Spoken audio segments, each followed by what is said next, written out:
Yananjana Shalakaya Chaksurmilitanyena Tasmai Shri Gurave Namaha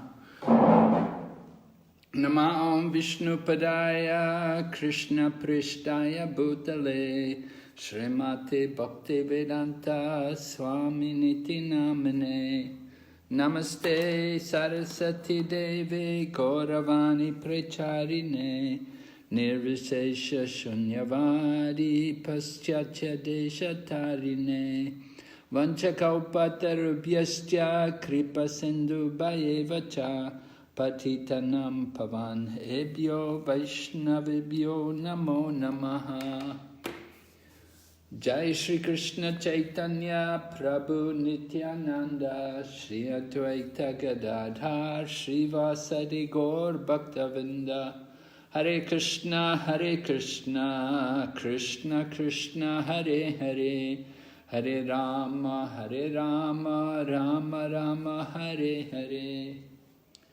So we're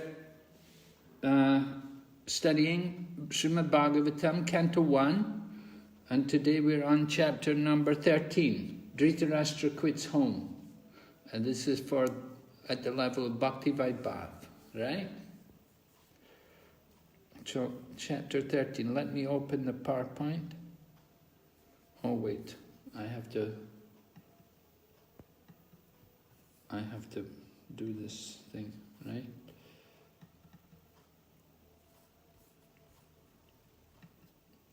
Okay, everyone can see? Is it all right? Yes, Maharaja. Okay, good.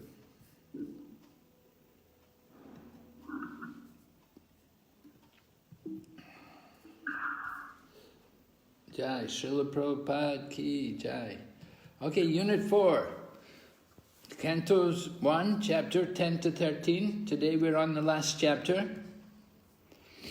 This is the last class of this unit.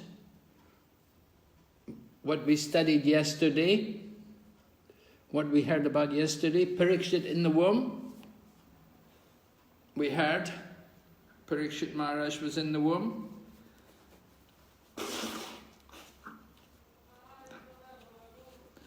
We were all in the womb originally, previously. We've all been in the womb.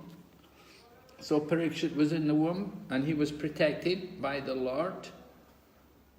So he's known as Vishnu Rata, one who is protected by the Lord. And we spoke a little bit about Vedic astronomy in the practice of Krishna consciousness.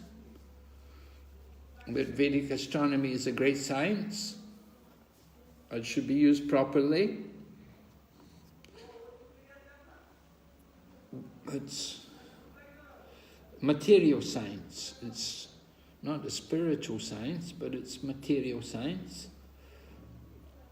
And by proper use of astronomy, then people can understand more about the nature of a child, or for a marriage. It can also guide. Some people use it for business purposes, which is not really what it's meant for. Then there's a big section on the qualities of Maharaj Parikshit, his wonderful qualities. He's a great Kshatriya, a great hero, a great king, a great ruler, a great controller, a great manager, a great leader. And at the end we heard about Maharaj Yudhisthira's performing 3 horse sacrifices, his purpose being for the pleasure of the Supreme Lord, and also to help remove some of the sinful reactions which he was carrying from the deaths of so many people during the battle of Kurukshetra. And then we went on to this chapter, chapter 13, and we heard in the beginning it describes about Vidura's history, how he's actually Yamaraj and he's come due to being cursed by Mandoka Muni, and he's come from the womb of a Sudra, and he takes advantage to go and visit the holy places and to associate with sadhus. And he got the association of Uddhava, and then Uddhava sent him to Maitreya, and Maitreya instructed him in everything he had learned from the Lord, because both Uddhava and Maitreya had been present just before the departure of Lord Krishna from this world. And we spoke a little bit, we tried to understand a little bit about his competency to be an acharya. But Vidura was renounced, he was detached, he'd been traveling in the holy places for 30 years. And so that's a good purification. You spend 30 years visiting holy places and meeting different saintly persons. He had no material responsibilities. He was actually a genuinely renounced person. So we'll hear more about renunciation today. Okay, lesson 5, Dritarastra quits home.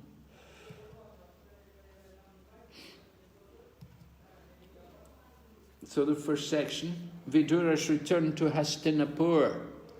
And we mentioned Vidura didn't come back to Hastinapur just to enjoy the facilities, being in the palace, the royal palace. But he came, his purpose is to preach to his brother, Dritarastra. He's aware that all of Dhritarastra's sons had been killed, and he's aware that Dhritarastra is in old age, near to death. So Vidura has come to try to give him the benefit of his association. So Vidura preaches to Dritarastra, and his preaching is very potent. And ultimately, they leave home, and Gandhari also follows them. Because Gandhari is a chaste wife of Dritarastra, and she follows him to death. So after they've gone, Maharaja Yudhisthira finds out, and he asks Sanjay, where did they go? What happened? Where are they? Because when they left, they didn't tell anyone. And so the next morning, when Maharaja Yudhisthira came to offer respects to them, he couldn't find them.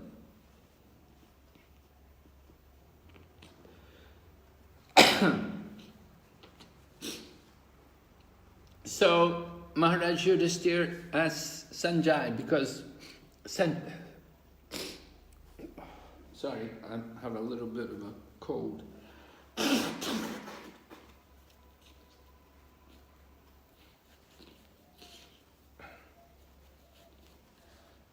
Excuse me.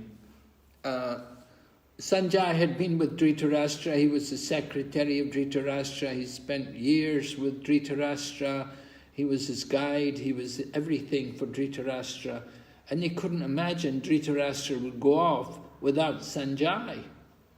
So Yudhisthira asked Sanjay, where did they go? What happened?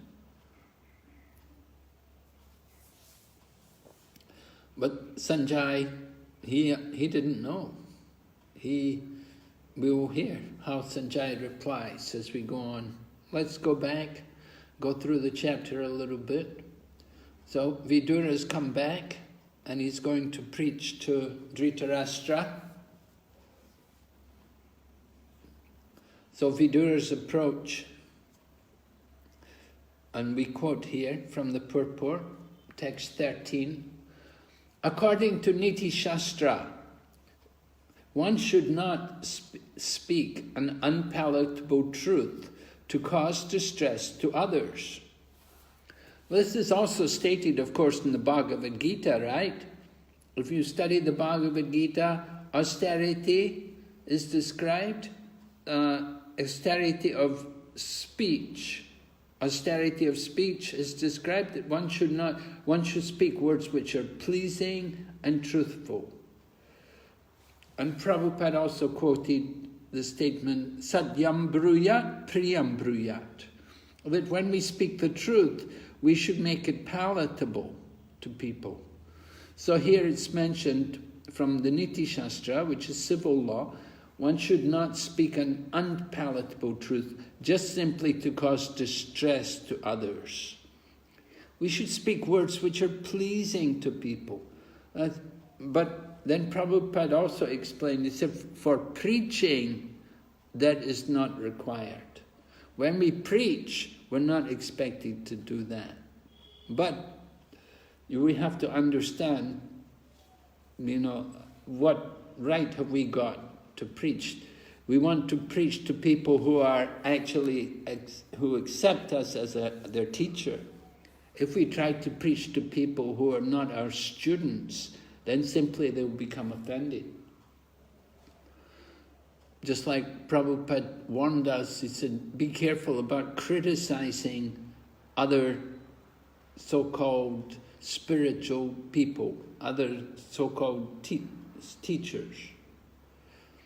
Just like here in Bengal, if you criticize somebody who is the Bengali saints, one of the Bengali saints, if we criticize them, then you can get in a lot of trouble. The people can get really angry at you. So Prabhupada he taught us that we never criticize the person, but we ask, what does he teach? What is his philosophy? And then we criticize, we can attack that. We have to ask, what do they teach? What's their philosophy? You can attack that. But don't just criticize the person, because that will upset the local people. The local people have some respect for the people from their society, from their culture. So we should be very careful. And Prabhupada also told us, he said, I can call people rascals and fools and mudhas. He said, I can talk to them like that. He said, but you cannot. Of course, Prabhupada could do it because Prabhupada was so senior. He's so much senior in realization, senior in position as the founder, as the acharya. And of course, he was so much senior in age as well. And so he could preach like that. He could talk to people and criticize the modern society. But he wanted us to be careful how we preach, that we don't want to make enemies. So it's mentioned here, don't speak an unpalatable truth to cause distress to others.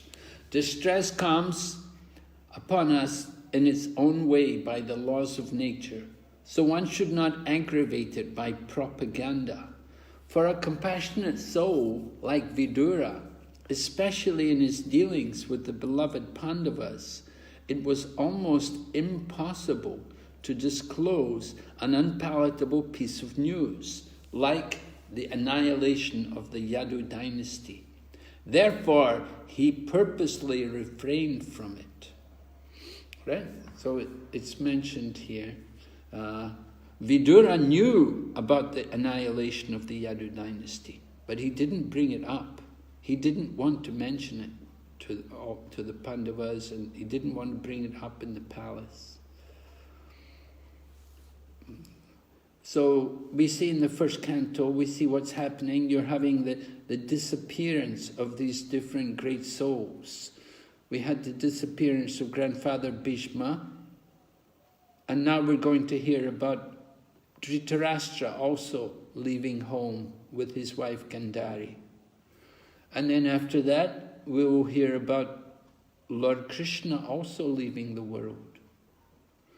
And before Lord Krishna leaves the world, you have the annihilation of the Yadu dynasty.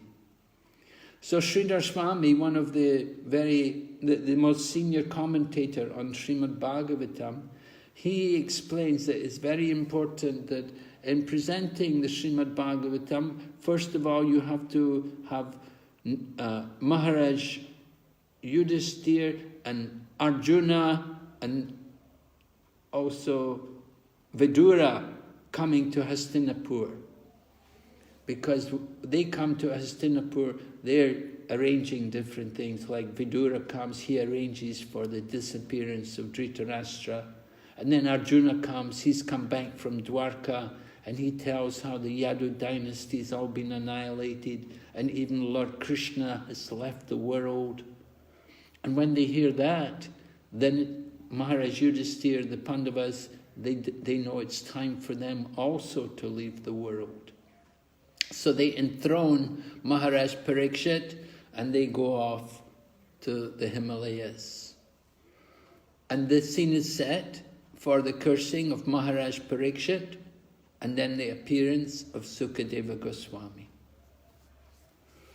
So like that, the first canto is for the disappearance of these great souls, and then Maharaj Yudhisthira becoming the emperor, ruling, and then being cursed, and then the appearance of Sukadeva Goswami at the end of the first canto.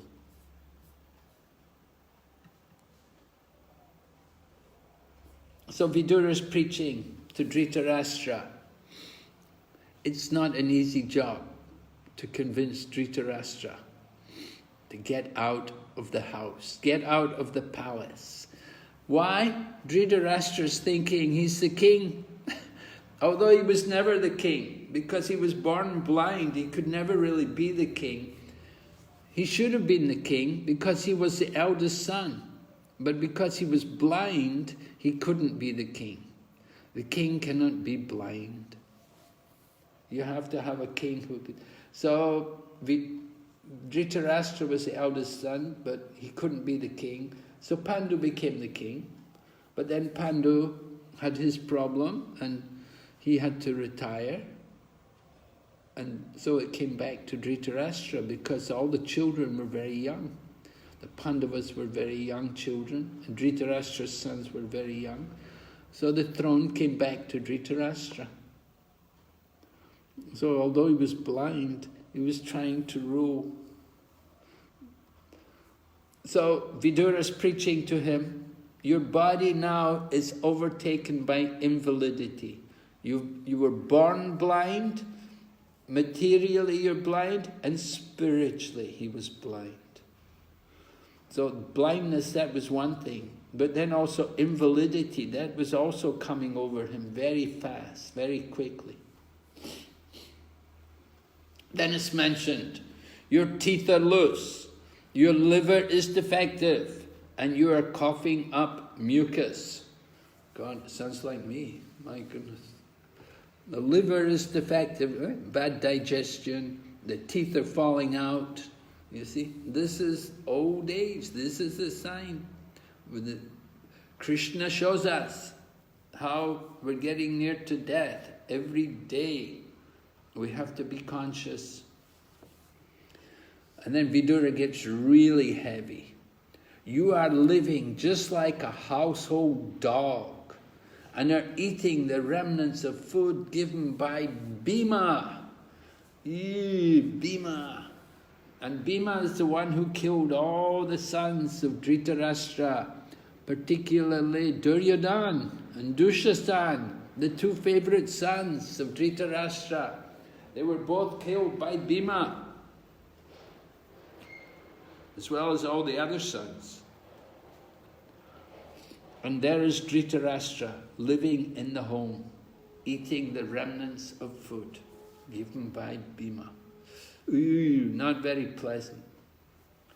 Despite your unwillingness to die and your desire to live, even at the cost of honor and prestige, your miserly body will certainly dwindle and deteriorate like an old garment. This is the situation. None of us are willing to die. We're all unwilling to die. We're all thinking, I don't want to die, I want to live. But we know we have to die. There's no way we can avoid it. As sure as death, Prabhupada used to say, as sure as death, and death is certain.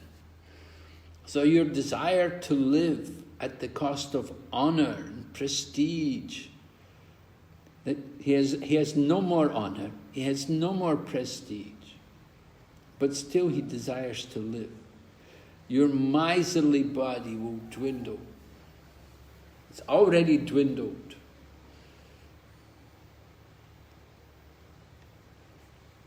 So, this is preaching.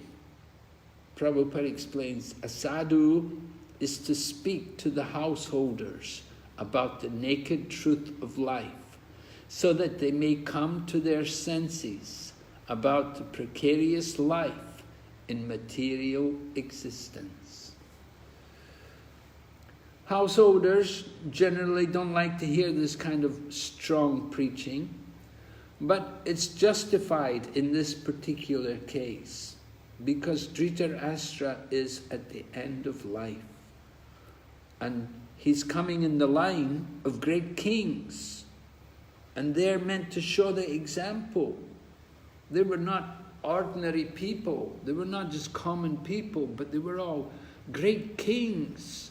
So they had great powers. And Dritarastra, he should be an example. He should show properly. His sons, at least his sons, they died on the battlefield. So that was glorious. Their death was on the battlefield. They died fighting. They were heroes. But if Dritarastra just dies at home like a dog, it's not good. So he has to be aware, he has to be made aware of his situation. Prabhupada's purport is very powerful. At the present moment, there are Dritarastras in every home. To stick to family life to the end of one's human life is the grossest type of degradation. And there is an absolute need for the Viduras to educate such Dritarastras, even at the present moment. We need Viduras. We need these renounced people. They don't have to be sannyasis, but they should be convinced of the need to get out from the entanglement of family life, the material attachment. Very important, right? To stick to family life. So Prabhupada then goes on to explain about his own situation, because Prabhupada was also in family life, and he had a good 5 children. He has a nice wife, Bengali wife, 5 children, nice children, not all married. They were not all married when Prabhupada left home. So Srila Prabhupada explains, we are not ashamed to admit that this fact was experienced in our practical life. You know, Prabhupada's honest. He said, we're not ashamed, I admit. Were we not favored by His divine grace, Srimad Bhaktisiddhanta Saraswati Goswami Maharaj, by our first meeting for a few minutes only, it would have been impossible for us to accept this mighty task of describing Srimad Bhagavatam in English. So very wonderful that Srila Prabhupada took up this task of translating the Srimad Bhagavatam to the English language. Of course, it was a monumental task to present purports on each verse for all the 12 cantos. Prabhupada was not able to complete it, but a major portion of it was completed by him.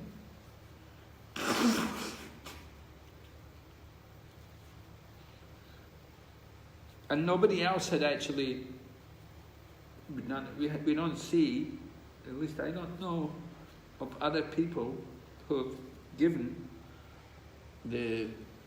such detailed commentary on Srimad Bhagavatam and provided us with the evidence of the previous acharyas. So Prabhupada took up this work. Before he even went to America, he'd already translated and published the first canto. And he took the first canto with him. He took some cases of the first canto, sets of the first canto were packed in boxes, and it was all shipped, and went to America with Prabhupada. And when Prabhupada was there, he was distributing Srimad Bhagavatam. And for some time, we were printing the second canto. It came out one chapter at a time. One chapter at a time they publish. So it took some years. It was going on for years. Prabhupada was writing and translating, publishing. And then at one point he took up the Chaitanya Charitamrita, and he completed the Chaitanya Charitamrita. That was wonderful. And then came back to Srimad Bhagavatam. Nectar of Devotion was also completed very, very early on in the movement, when Prabhupada had first come. Ishopanishad was done by Prabhupada in India. He had published it in his Back to Godhead newspaper, and later on he collected it and they put it into a book. A Krishna book was written when Prabhupada went to America.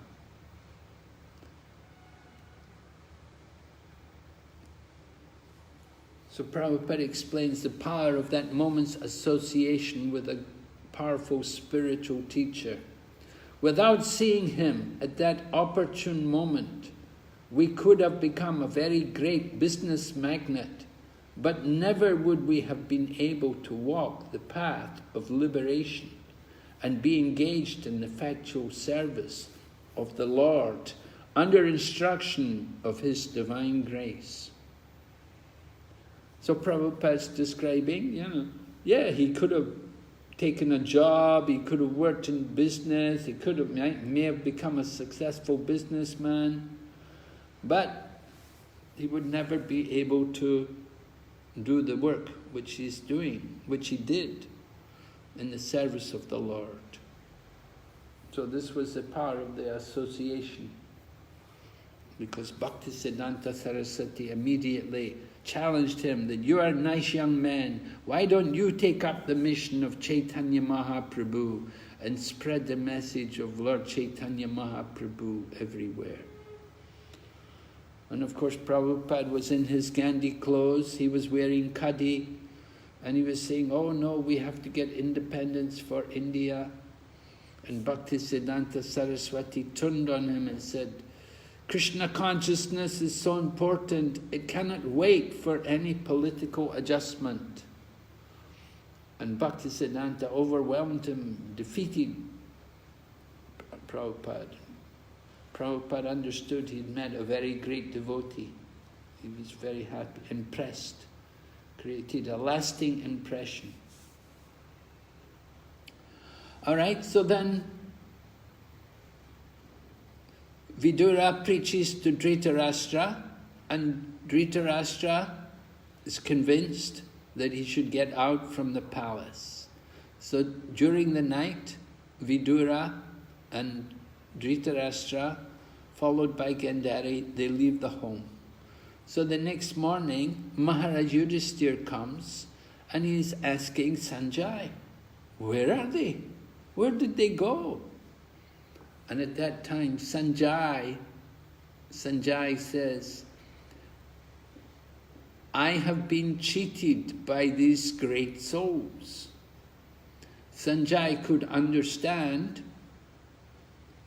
I guess everybody, they were all there at the preaching, they were all sitting listening to Vidura preach.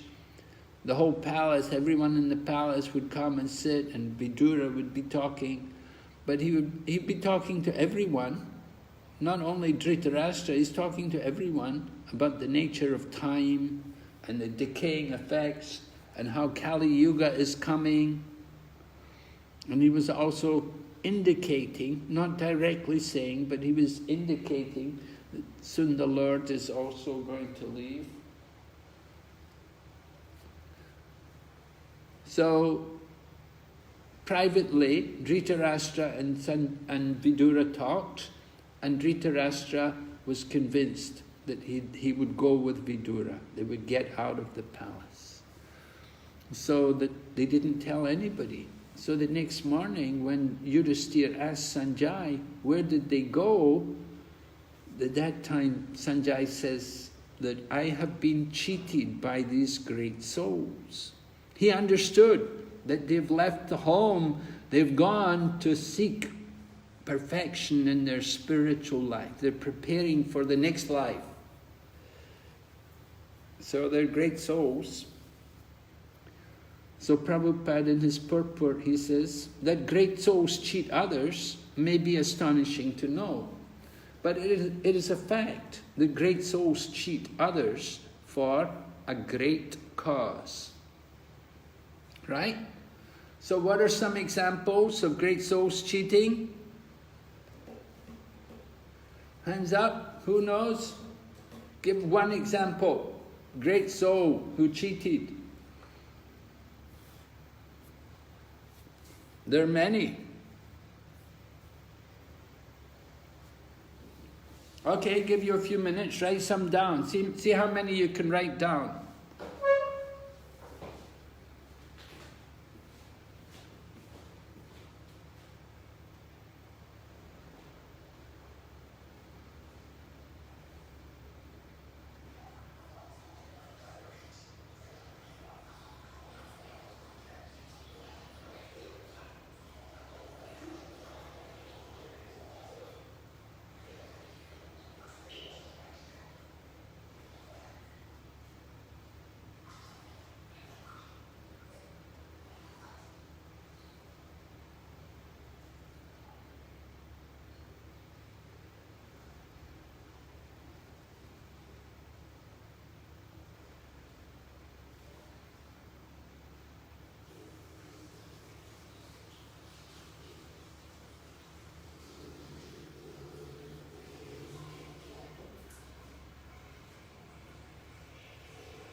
Okay, how many examples have you got? I think 3 are in the purport. Yes? Anybody? Can we have some example? Yes, who's okay? Sachitanai Prabhu.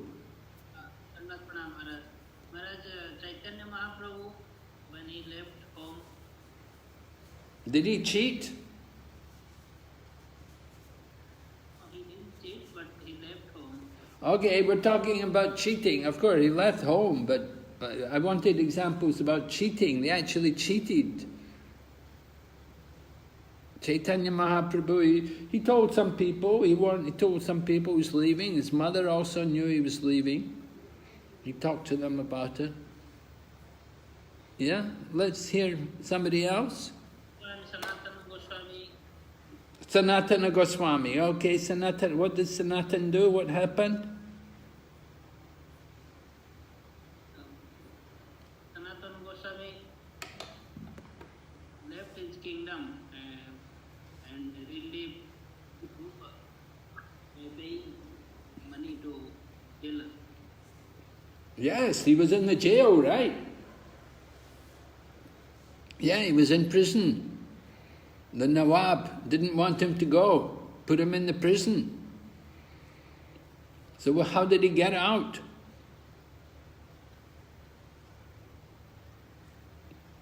Do you know? He carried gold coin to the jailer. He told the jailer, he said, I'm going to go to Mecca. Because because as far as the jailer knows, he's a Mohammedan. It was a Mohammedan ruler, and so Sanatan also he had a Mohammedan name, and he was looking like a Mohammedan. And so he told him, I'm going to go to Mecca. If you let me go, it will be good for you. You'll benefit. And he said, told the jailer, he said, when they ask what happened, just say that you took me by the banks of the Ganga, and I fell in the Ganga and drowned. And so in this way he bribed the jailer and got out of jail. Okay, another example. Who else have we got? Yeah, Kanu, is it? Karuna Tara, Devidasi.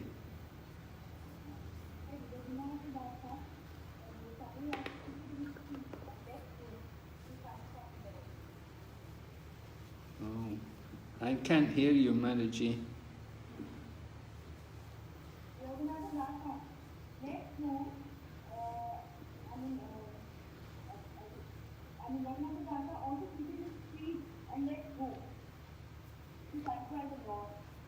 Raghunath Das.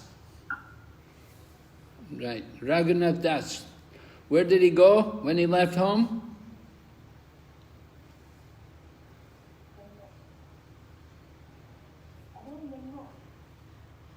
He went to Puri, right?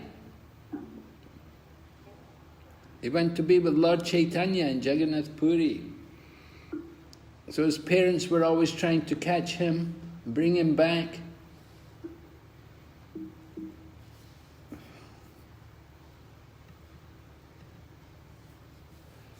So, Raghunath Das, Sanatana Goswami, another example, who cheated.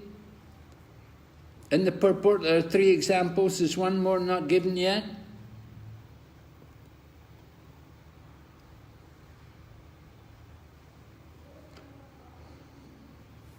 Yes? Who have we got then? Karuna Tara, Murti Manohar Prabhu. Thank you, Maharaj. I was thinking of Lord Vamanadev. He asked for just 3 steps from Bali Maharaj, and that 3 steps happened to take went everywhere, all over the material universe, all over the heavenly planets. And so Okay, yeah, that's a good example. I think so, yes. It's not given in the purport, but it's quite reasonable that there was some trickery there. Thank you, Maharaj. Yes. Vinay Damodar? Ramayan. Huh? In Ramayan, Lord Ram killed Bali. Was that cheating? Yeah, he was behind. He was hiding behind the tree. Oh, because he was behind the tree. Okay. Yes, Dineshwara? Hare Krishna Maharaj, I was just thinking of the pastime with Brikasura, when the Lord appeared and asked him to test Lord Shiva's boon, and in that event he put his hand on his head and it cracked. Okay. He was tricked.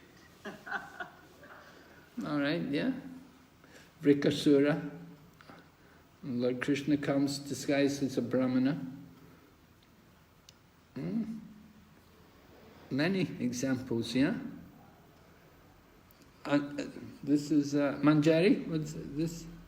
Murti. Oh no. Ravi Shankar Prabhu. You can give an example?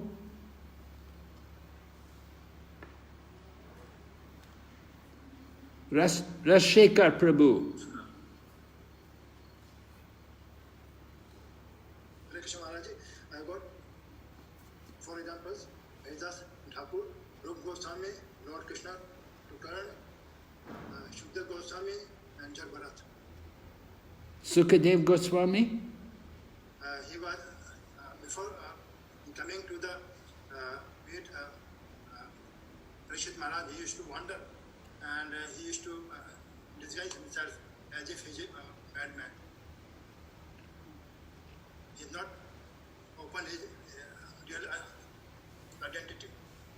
Oh, so that's you describe that as cheating, yeah? Not teaching in that sense. And Jadbarat also the same way, is it? Yes, Maharaj. But I don't know if that's actually cheating.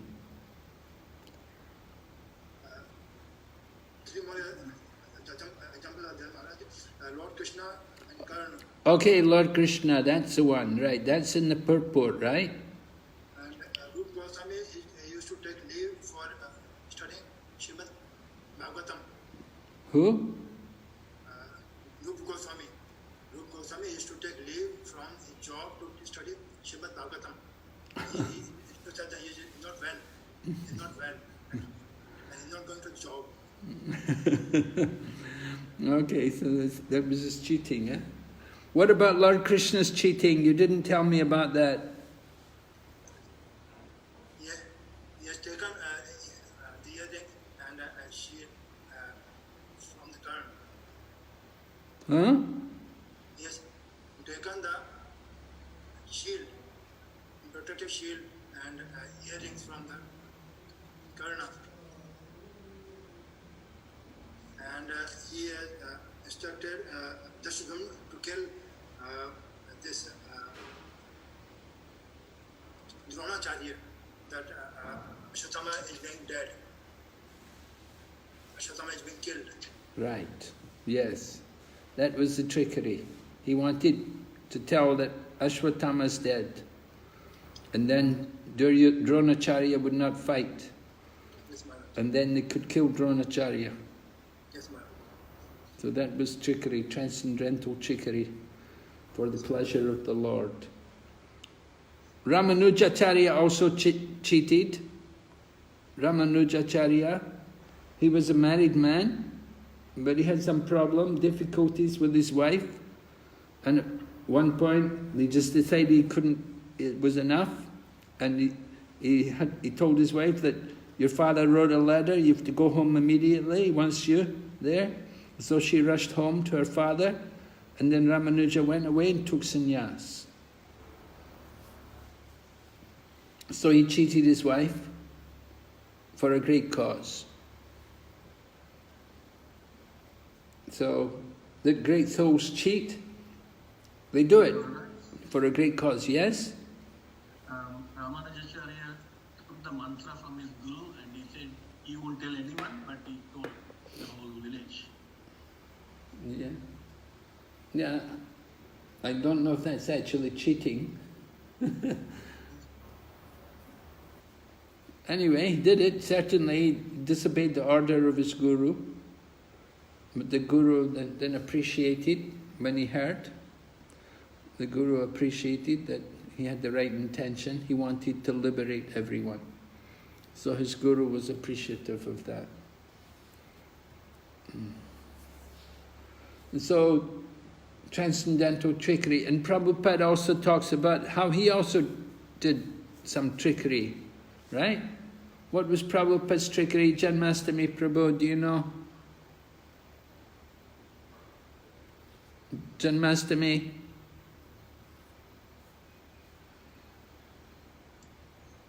Do you remember? How did Prabhupada cheat? He tricked all of us. I don't know if this is from the purport. He got us to chant, dance, and be happy, and stay high forever. That was a good one. I'm not sure if there was something from the purport or not that you're referring to. Yeah, definitely. There was some trickery. No, what happened was his wife. He asked his wife, "What do you want, tea or me?" Right? He told his wife, "You have to choose. You have to choose between tea and me. Do you want tea or do you want me?" And so his wife said, "Oh, I'd rather have tea." So his wife said, "I prefer tea." And so that was it. So Prabhupada said, "All right." And then Prabhupada left. And of course they never thought that he was leaving for good. But Prabhupada never came back. He didn't come home. So that was the trickery. Prabhupada. Yes? May I have your permission to ask one question? Okay. Actually, Prabhupada left his home because of the tea. So, any householder who is having children, like you mentioned, he has 5 children and they were unmarried, he had a wife to take care.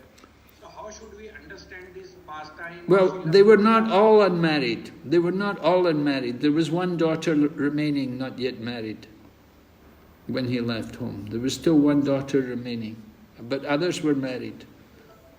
Okay, Maharaj, thank you for correcting me, but I am unable to understand and appreciate if there is a daughter who is unmarried, then it becomes the father's responsibility to settle her. No, father was already retired. Older brothers were there to take care. Okay, It's the responsibility of the older brothers. Fathers doesn't carry the responsibility all the time. Prabhupada was already elderly and retired. He'd stopped his business. No more business. Sons were there. They were working. They could arrange. Thank you, Maharaj. Krishna takes care. That's the real point, that actually Krishna takes care. Thank you, Maharaj.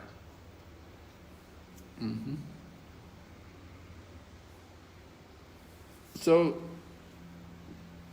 devotee, of course, devotee is not neglectful. Sometimes we talk about people, we hear about people, they want to renounce.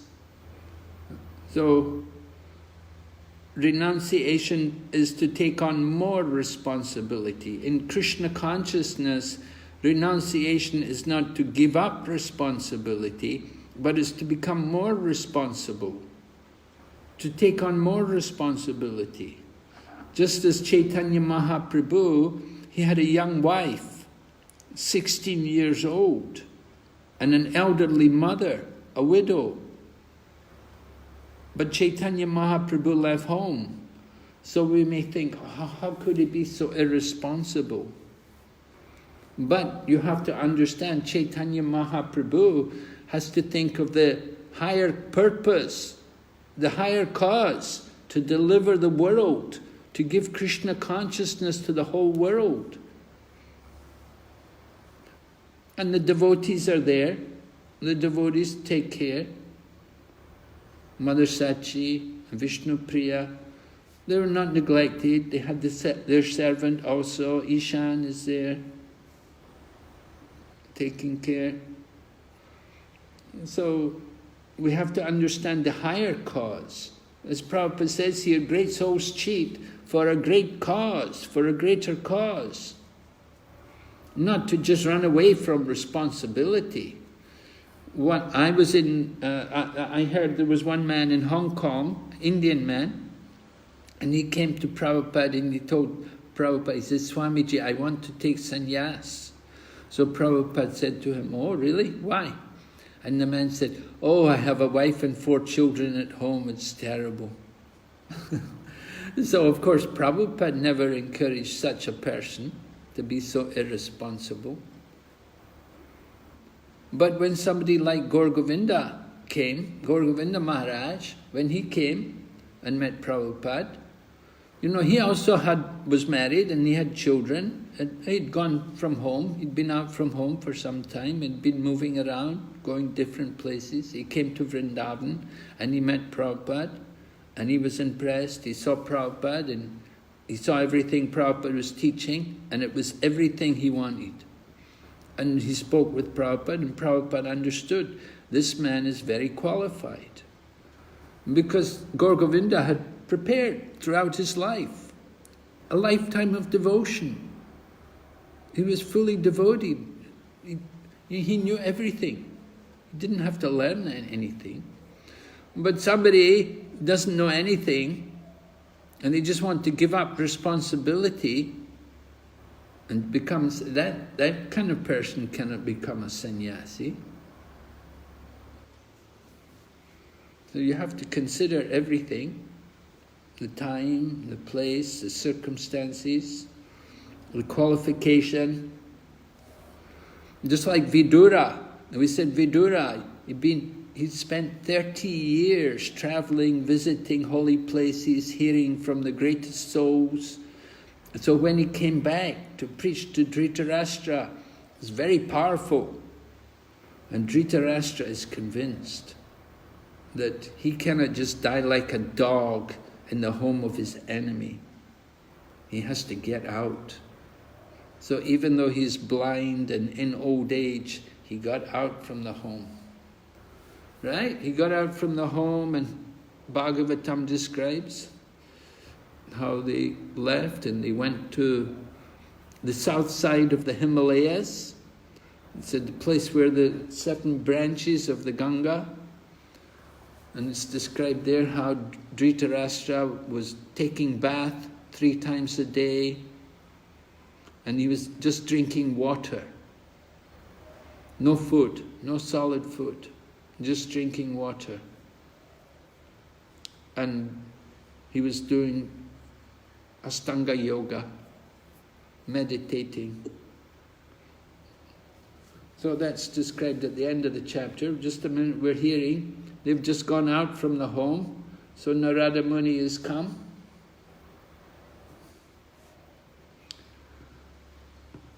Anyway, let's read this quote here. Prabhupada is talking about his own experience.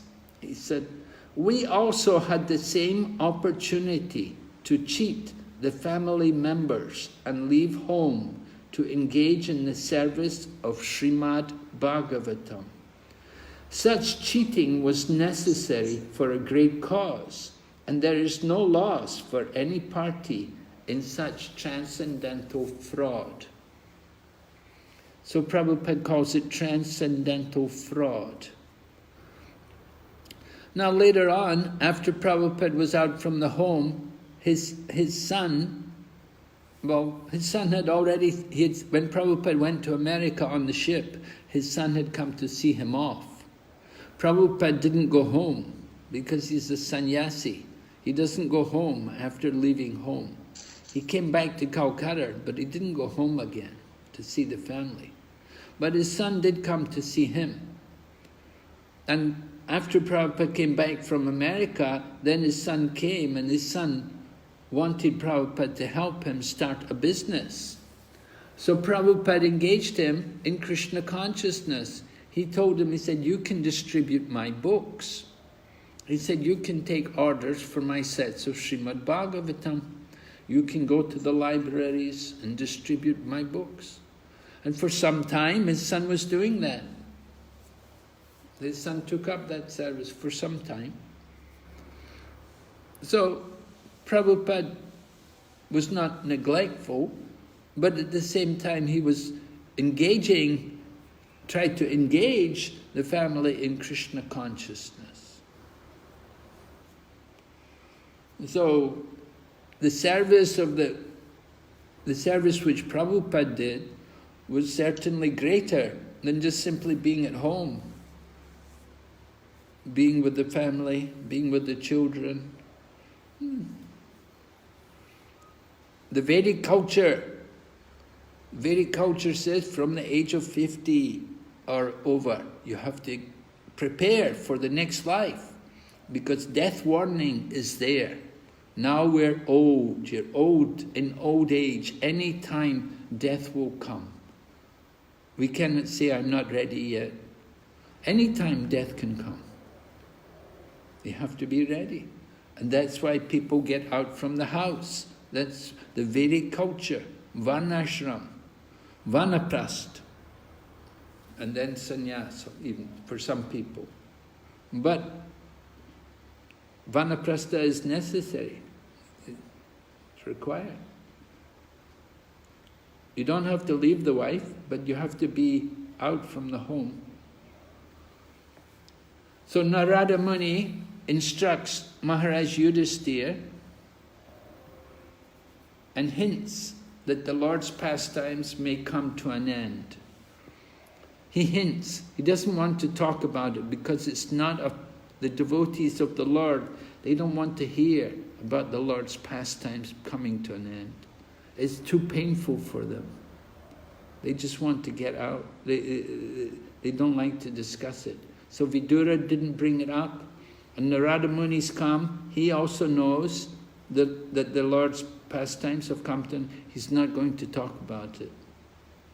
So Maharaj Yudhisthira, he doesn't know yet.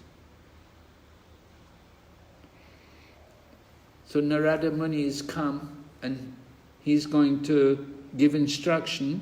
He's going to talk to Maharaj Yudhisthira and tell him, because Narada Muni is omniscient.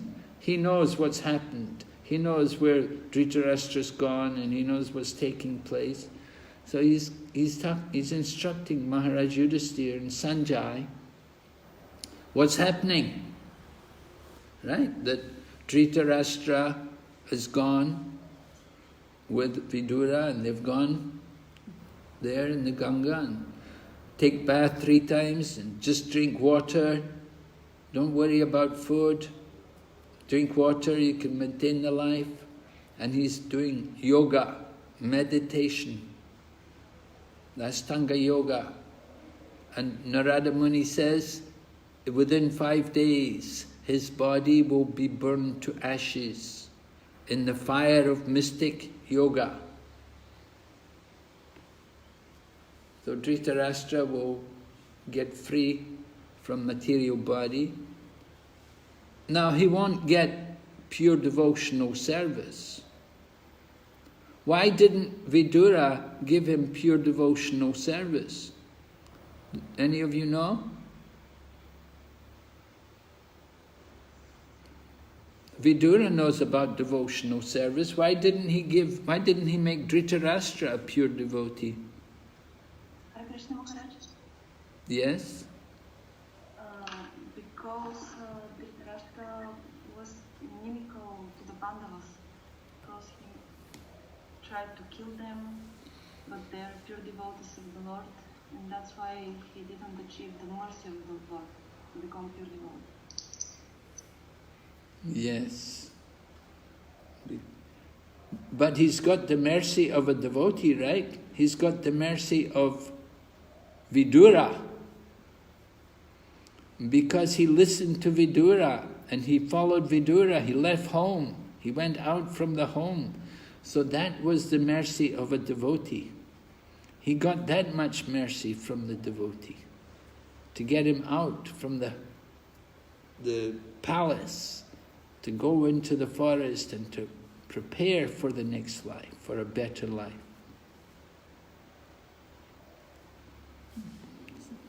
A little association with Vidura saved him from what could have been a terrible situation, because he'd been so offensive to devotees. He had committed offenses. He'd allowed so many things to take place, and he was so, even though Vidura had told him, you know, this battle is not good. Actually, Vidura left home just before the battle of Kurukshetra. It was just before the battle of Kurukshetra when he left home. So at that time he was telling Dritarastra, don't listen to Duryodhana. And so Duryodhana got angry and Duryodhana threw Vidura out of the palace. So this was just before the battle of Kurukshetra. So Vidura left, and then for 30 years or more or less, he was wandering around the holy places. And now he's come back to give mercy to Dritarastra. So Dritarastra had been offensive, but he was able to get some level of perfection. What did he get? What did he achieve?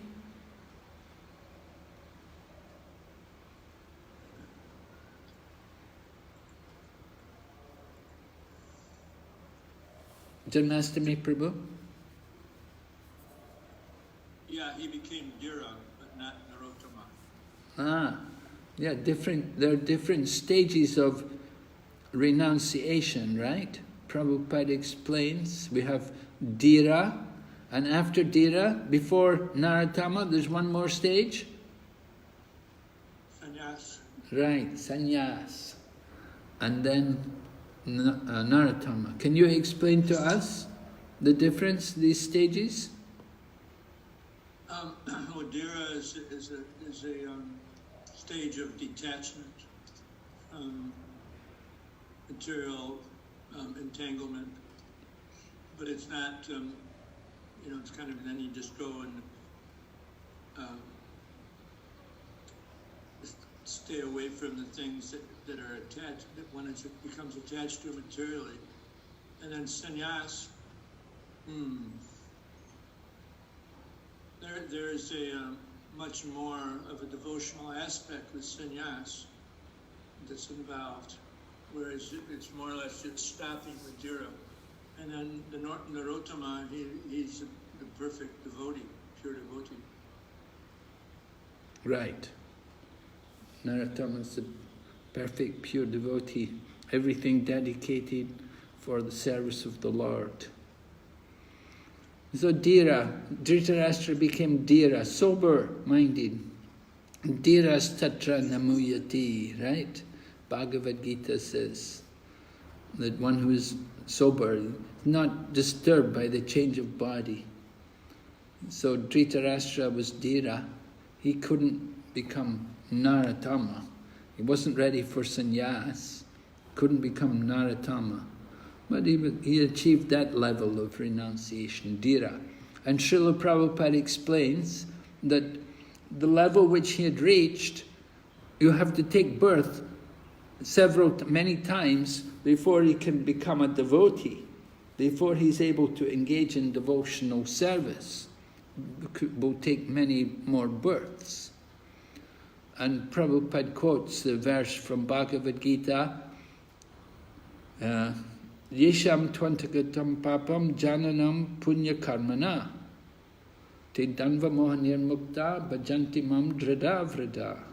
Right? Persons who have acted piously in previous lives and in this life, and who are free from the reactions to past sins, then they can engage themselves in my devotional service with determination. So Dritarastra had committed many offences, several offences, because his attachment to his sons, that family attachment, that great bondage, very strong. Although his sons were so bad, but he was still attached to them. And so this was a big problem for his spiritual elevation.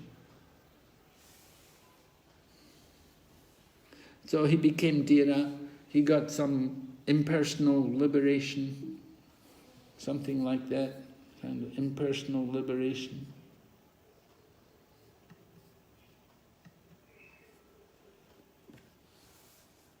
So Narada explains to Sanjay and Yudhisthira Maharaj how Dritarastra will give up his body. And what about Gandhari? What will happen to her? Amala Manjari Mataji, do you know what happens to Gandhari? Hare Krishna Maharaj, did she jump into the fire? I don't know if she jumped into it, but she walked into it. Walked into the fire. Right. Sati. Yes. Why? Sati performed sati. Yeah. I just saw a notice here, there's a notice here from Atul Krishna Prabhu who said there's a law in India that anybody who's preaching about the glories of sati, that this sati, performance of sati is a good thing, then there's a fine, a heavy fine, and imprisonment as well. Imprisonment from 1 to 3 years, and a fine from 5,000 to 30,000 rupees. So that was in 1987. They passed a law like that. And so in India they have a very critical mood of this. And so this is something from the past, of course, and before the Kali Yuga. Although it was current for some time also in India. But maybe you could describe to me what were some of the qualities of Gandhari which caused her to act like this? Amala Manjari Mataji? What was the qualities of Gandhari? She was a chaste wife. Mm-hmm. And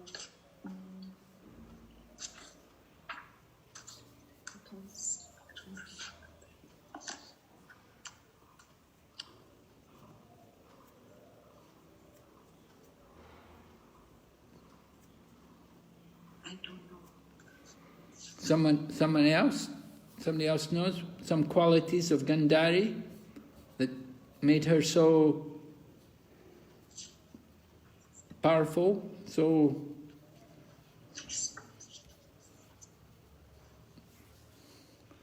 Hare Krishna Maharaj. Yes?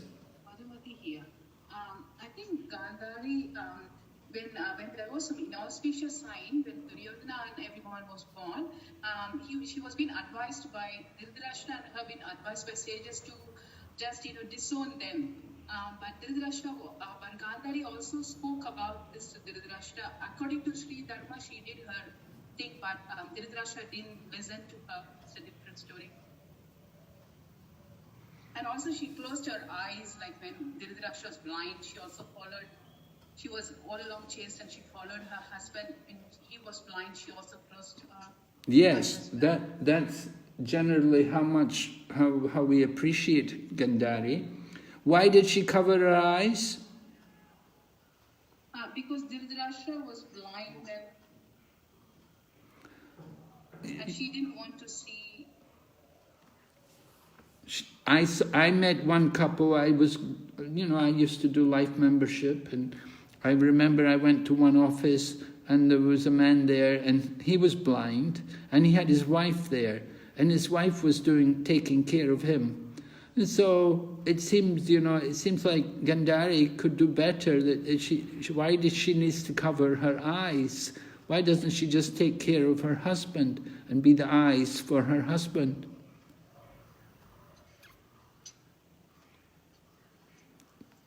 Can you explain to me why? Don't know. Can speculate, but Yeah, go ahead, speculate.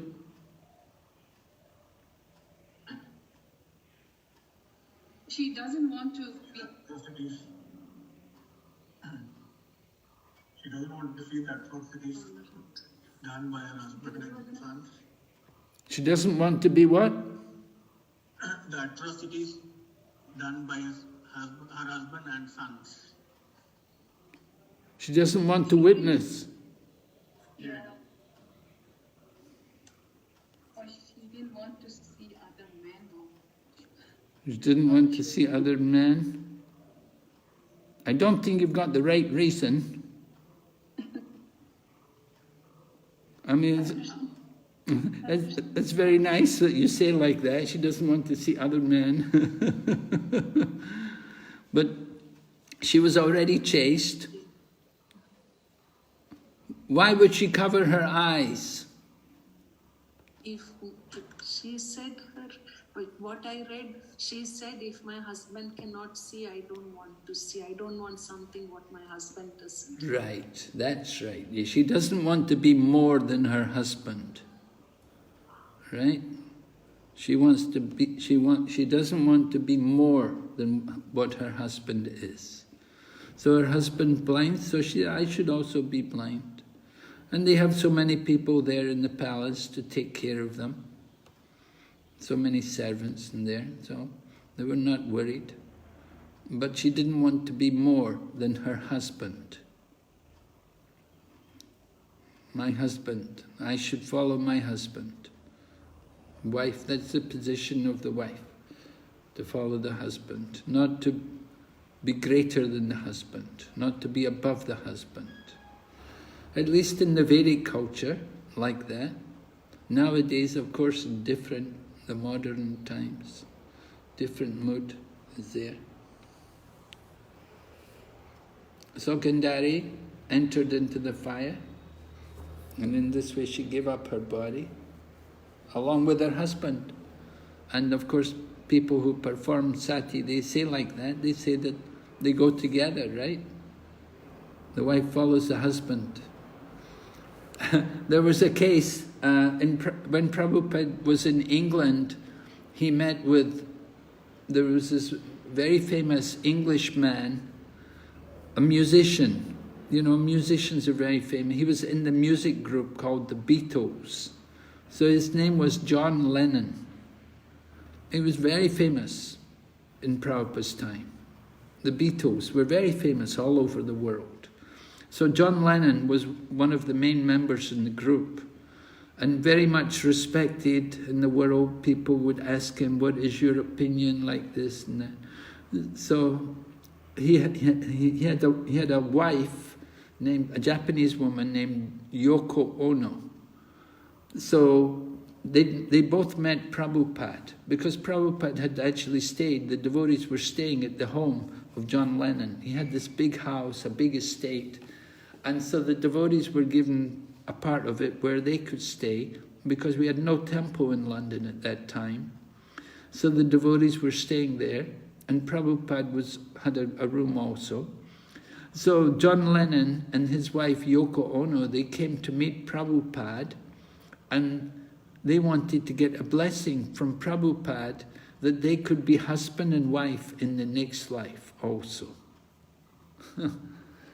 So when Prabhupada heard this from them, Prabhupada just scoffed at them and said, I cannot give such a blessing.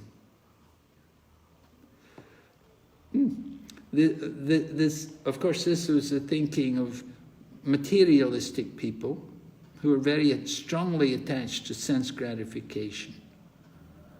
But what you have in the Vedic times, the wife following the husband, this was very different from the mood which was expressed there with this English man and his Japanese woman. So generally the woman wants to follow the husband.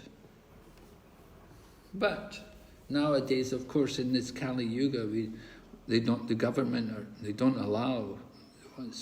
As I said, even if you preach about it and encourage it, it's illegal, and you can be arrested and taken to court, heavy punishment. So it's very much frowned and looked down on today. Okay, let's see.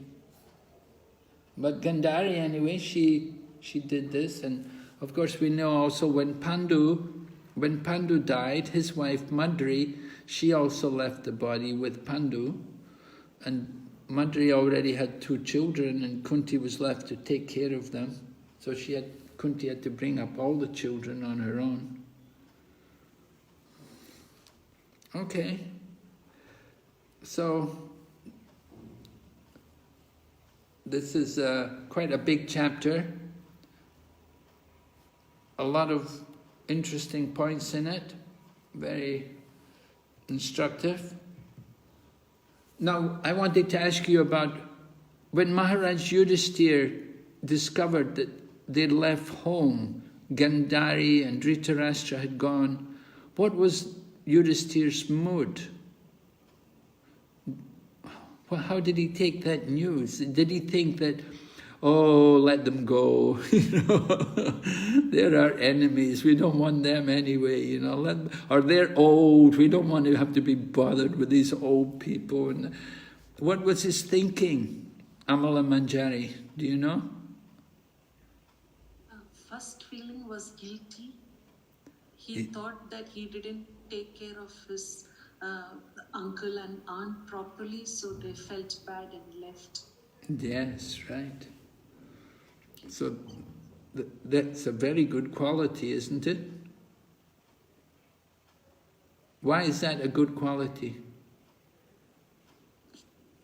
Devotee feels that everything is my mistake, never finds fault in others. Yes, right. A devotee wants to see his own faults. He doesn't see the faults in others. Yeah. So Maharaj Yudhisthira was like that. He was thinking, what did Maharaj Yudhisthira think again? What had he done wrong? He didn't take care of his uncle and aunt properly, so they were feeling bad. Yeah. So they left. Why would they be feeling sad? Because their all children had died. Yes, right. And he didn't give proper respect.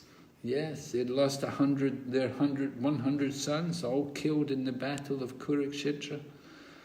So certainly they were feeling grief And then they have to come and stay in the palace, in the home, with the people with Bhima who killed their children. So it must have been difficult, tense situation. So when they're not there, Maharaj Yudhisthira thinks maybe they've gone and thrown themselves in the Ganges, maybe they've drowned themselves or something. So he blames himself that I haven't taken care of them. It's a very interesting point to see his wonderful qualities. You know, we spoke a lot about Maharaj Yudhisthira, his leadership qualities, how he was concerned to protect everyone and care for everyone and provide for everyone's needs. And so Maharaj Yudhisthira, when they'd gone, he blamed himself.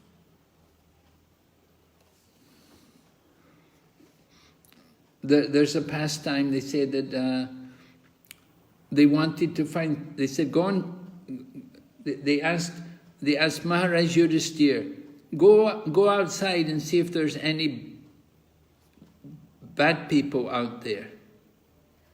Bring a bad person. Bring some bad, very sinful person. Bring some bad person here. So Maharaj Yudhisthira went out, he came back, he said, everybody's good. There are no bad people. And then they asked Duryodhana, you go outside, see if there's any good people. And Duryodhana went out and came back, he said, there's no good people, they're all bad people. So the moral is, we see others as we are ourselves.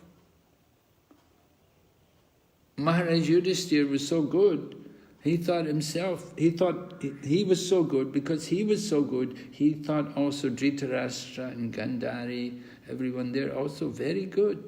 He didn't find any fault, had no complaint about them. And how does Narada Muni preach when he comes to Hastinapur?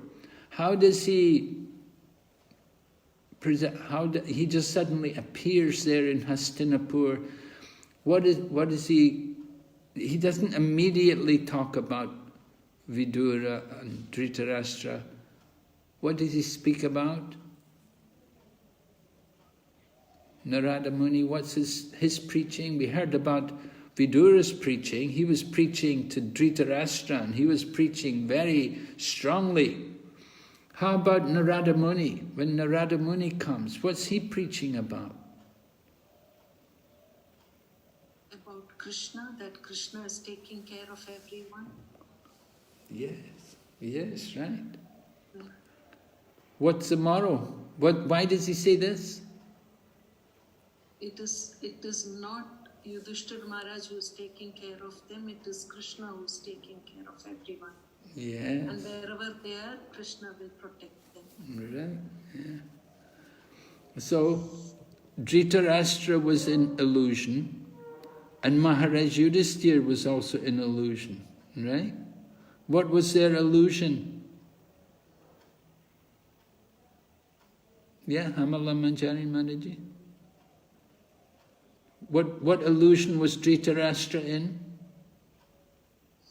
Dhritarashtra was thinking he is the king and he was in the bodily concept attached to his children. Mm-hmm. Yudhishthira Maharaj was feeling responsible for them. Yeah, Yudhisthira Maharaj was also in some illusion. Of course, Yudhisthira Maharaj is one of the Pandavas. He's a great devotee. Cannot be in any illusion. But it appears like that because he's thinking, where's my uncle? Where's my aunt? I have to look after them. He was thinking like that. I have to look after them. I have to care for them. But Narada Muni says, we all live by the grace of the Lord. The Supreme Lord is providing for everyone. Right? So Mahavira Prabhu, Mahavira, yes? Mahavira Prabhu? Yes, Maharaj. What are they going to eat? What food are they going to eat? Sanjay, Gandhari. How are they going to get food? You mentioned, Maharaj, that they did not have any food, they just had water because they were doing Ashtanga Yoga. Well, that was Dritarastra anyway, yes. So Gandhari, being a chaste wife, she had, she followed her husband, so she could not eat if Dhritarashtra wouldn't eat. Yeah. And if they do want to eat, is food there? No. Huh? No, food is not there. Why not? Definitely food is there. Oh, fruits, yes, they can eat fruits. Fruits are there, vegetables are there, leaves are there, herbs are there. There's many things there. When you want to eat, if you're really desperate, you can find things to eat. Yes, Maharaj. I met one lady, she'd been living in the mountains in China, and she'd been living there for years. I asked her, what do you eat? She said, I find some potato, something grows somewhere, find something. There's no shop, there's no store, no supermarket, no mall. What do you eat? It's all provided by nature, the gifts of God. The fruit, the leaves, the branches, the roots, the twigs. You can always find something. So, Narada Muni explains, everyone lives by the grace of God. And he gives also the law of nature, that one living entity is food for another. Right? Those who have arms and legs, they can. How does it go? I can't remember the verse. Do you remember? Those who have no legs, they are food for those with legs. And those who have legs, they are food for those with hands and legs. Like this. Different species of life. One living entity is food for another. This is the law of nature, given by Narada Muni, is telling like this. The Supreme Lord provides for everyone.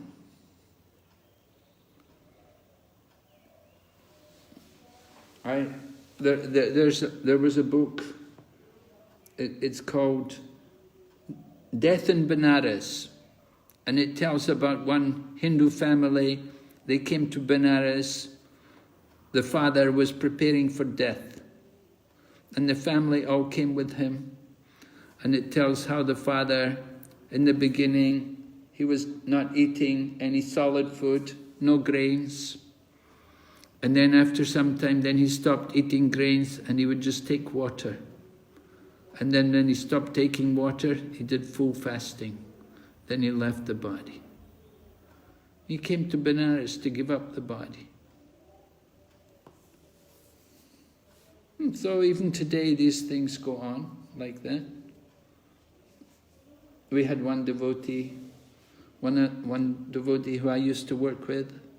He was actually from Switzerland, and he got cancer in the throat, and he tried for some time to cure it, and he underwent painful treatment, expensive also, but no result. So he went to his spiritual master, and he took permission from his spiritual master, and he went back to Switzerland, and he fasted, and in 2 weeks he gave up his body, and he left his body on Janmashtami, on the holy day of Krishna's appearance. Because he thought, I'm not able to preach, I'm not able to speak, I'm not able to do anything, there's no point in service. So he just prepared himself to give up his body. And so that was just a couple of years ago.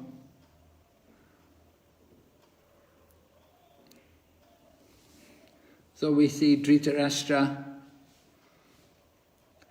Prabhupada said Dritarastras in every home, Kali Yuga.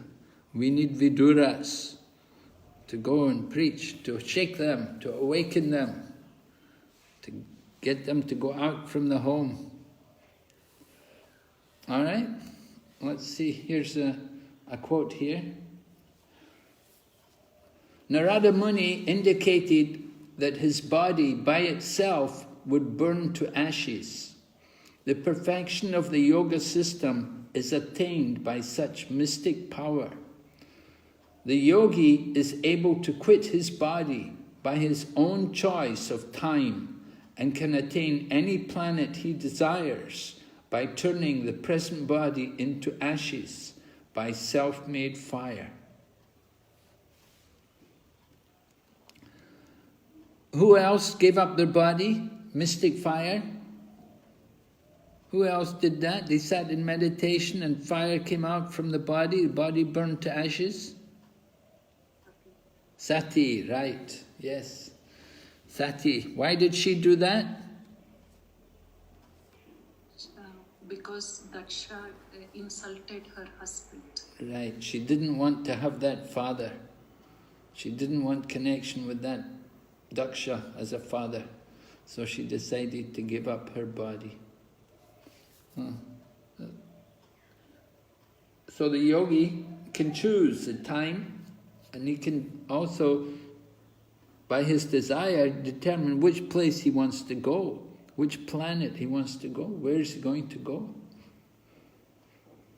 They may go into the Brahmajyoti, impersonal liberation. They may go to some higher planets, like Janaloka, Tapaloka, Mahaloka, Brahmaloka, these higher planets in the universe. But they're not perfect. They're not able to go back to Godhead. They're not pure devotees.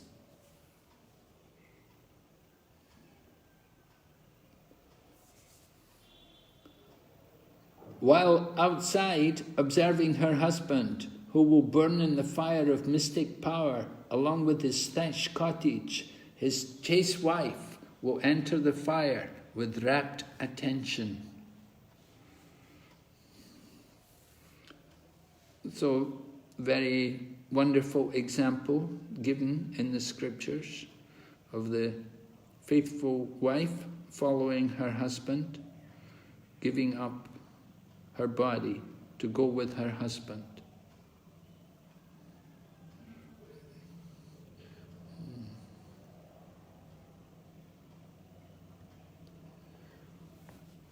Prabhupada writes, this entering of a chaste lady into the fire of her dead husband is called the sati rite, and the action is considered to be most perfect for a woman.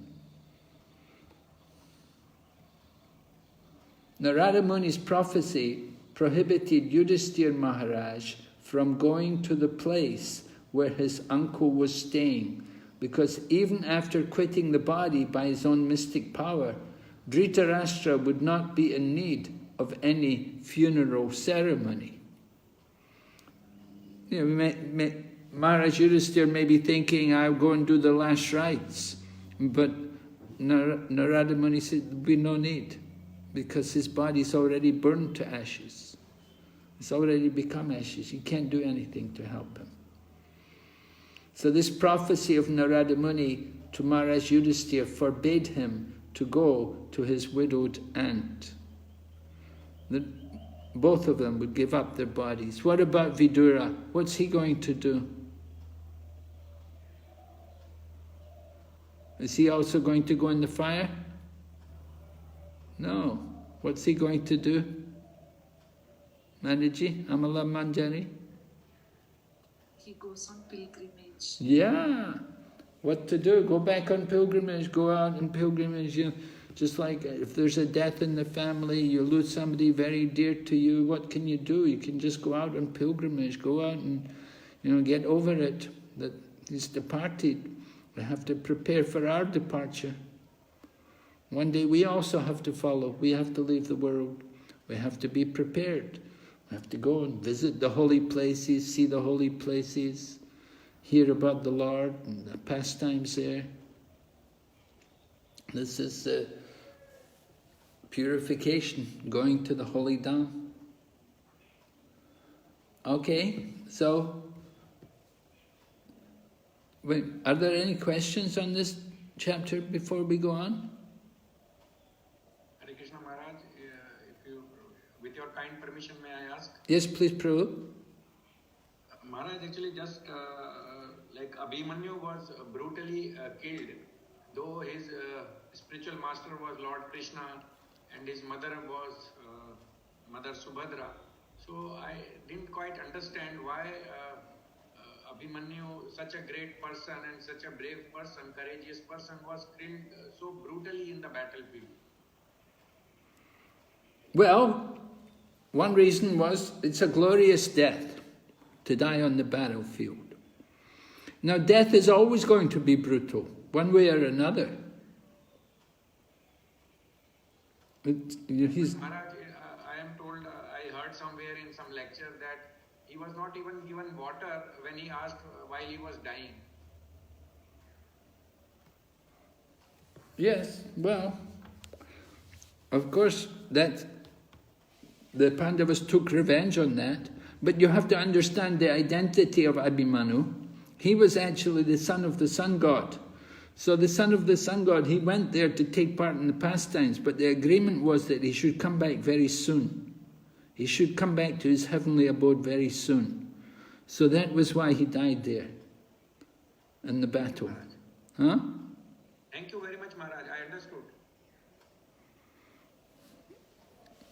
Yeah, there's higher purpose behind, you know, that his actual identity, that he's from the heavenly planet, he's the son of the sun god, he has a big position there, he goes back to his place. His family wanted him back in the heavenly abode, so he gave up his body. Yeah, giving up the body is always painful, but at the same time it's joyful. You give up the body, you get rid of this body, you go back, get a new body.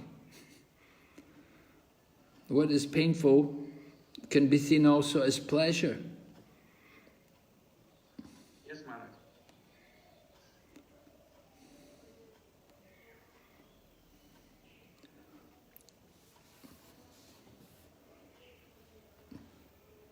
Dadichi also said like that. He said that when the demigods asked him to give the bones from his body, Dadichi said, "Don't you know death is the most painful thing?" But nevertheless, Dadichi agreed to give up his body. And he used a similar process as Dritarastra. He gave, you know, the different elements back into into the store of these different elements. The earth from his body back into the earth, and his fire back into the fire, water back into the water of the universe. Returned the element, gave up the gross body, and then the subtle body elements also. So the yogis, they do this, they give up the body. Abhimanyu, he gave up his body on the battlefield. We heard there was 2 glorious deaths, right? Oh no, you didn't hear that yet, but in the 6th canto it's described. There are 2 glorious deaths. One glorious death is to die in the mystic yoga, like Dritarastra, and the other glorious death is to die on the battlefield as a Kshatriya. It's a hero's death, very glorious. But to die in the home, it's like a dog, it's not good. You have to get out. We have to awaken this detachment. But Prabhupada warns you have to be convinced of a better life. If you're not convinced of the better life, then you'll go back after some time. You'll go back home again sometime. You won't stay away. You have to be convinced that there's a better life waiting for you. That's very important. And sometimes we see people, they take sannyas or they renounce, but then after some time they go back. They go back. Means they're not very convinced. They're not fully convinced of the better life.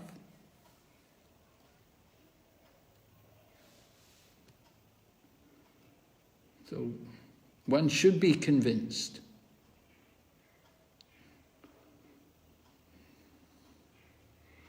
You give up the home, because it's the temporary home, the home of the body. The body is temporary, the home is temporary. You give up that home, you go out and prepare for the next life.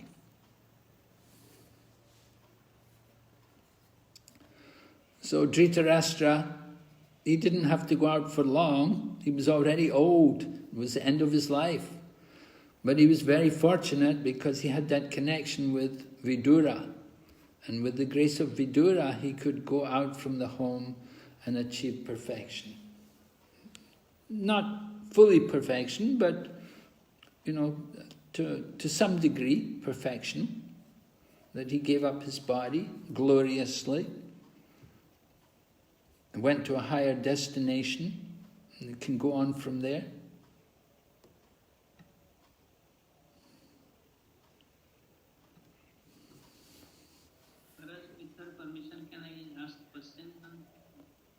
Yes?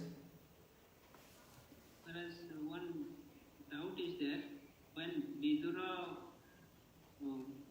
came to Hastinapur, he explained everything except the annihilation of Yadu dynasty. So, even when Narada Muni also came to meet Yudhishthir, he also didn't disclose about the annihilation of Yadu dynasty. Any specific reason regarding? Yes, the reason is it's very painful to discuss. It's very painful to discuss these things. Devotees, they don't like to hear about it. We don't like to just like the disappearance of the Lord, how the Lord leaves the world. We don't like to hear it. We don't like to discuss it. It's very painful. We don't celebrate the Lord's disappearance. We celebrate the Lord's appearance. We don't celebrate the disappearance.